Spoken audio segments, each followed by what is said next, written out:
السلام علیکم ناظرین، باؤ ٹائمز سے شاکر کوسو آپ سے مخاطب ہوں۔ آج ہم آپ کو ایک دلچسپ واقعہ سنانے جا رہے ہیں۔ ناظرین کہتے ہیں کہ قدیم زمانے میں ایک بادشاہ کے دربار میں ایک اجنبی نوکری کی طلب لے کر حاضر ہوا۔ قابلیت پوچھی گئی تو اس نے کہا سیاسی ہوں۔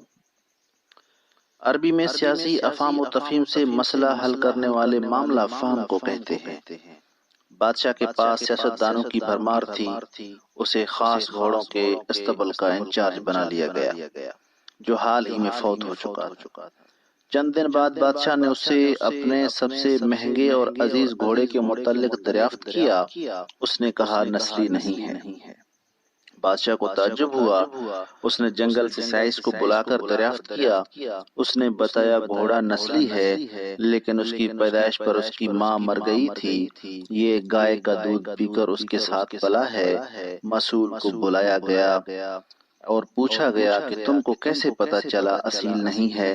اس نے کہا جب یہ گھاس کھاتا ہے تو گائیوں کی طرح سر نیچے کر کے، جبکہ نسلی گھوڑا گھاس منہ میں لے کر سر اٹھا لیتا ہے۔ بادشاہ اس کی فراست سے بہت متاثر ہوا۔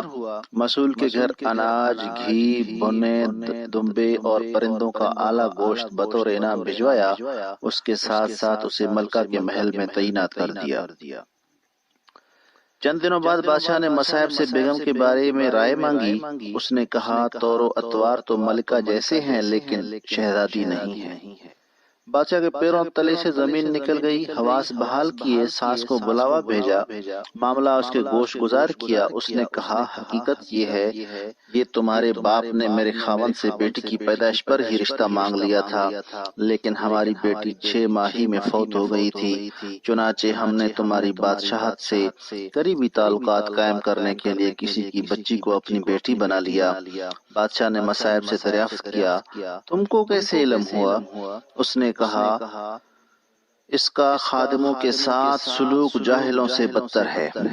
بادشاہ اس کی فراست سے خاصا متاثر ہوا۔ بہت سا اناج، بھیڑ، بکریاں بطور انعام دی، ساتھ ہی اسے اپنے دربار میں متعین کر دیا۔ کچھ وقت گزرا، مصاحب کو بلایا، اپنے بارے دریافت کیا۔ مصاحب نے کہا جان کی امان۔ بادشاہ نے وعدہ کیا۔ اس نے کہا نہ تو تم بادشاہ زادے ہو، نہ تمہارا چلن بادشاہوں والا ہے۔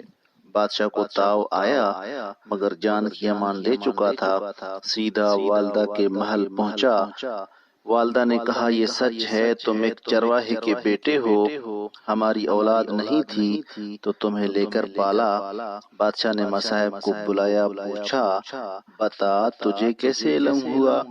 اس نے کہا بادشاہ جب کسی کو انعام و اکرام دیا کرتے ہیں تو ہیرے، موتی، جواہرات کی شکل میں دے دیتے ہیں، لیکن آپ بھیڑ، بکریاں، کھانے پینے کی چیزیں عنایت کرتے ہیں۔ یہ اسلوب بادشاہ زادے کا نہیں، کسی چرواہے کے بیٹے کا ہی ہو سکتا ہے۔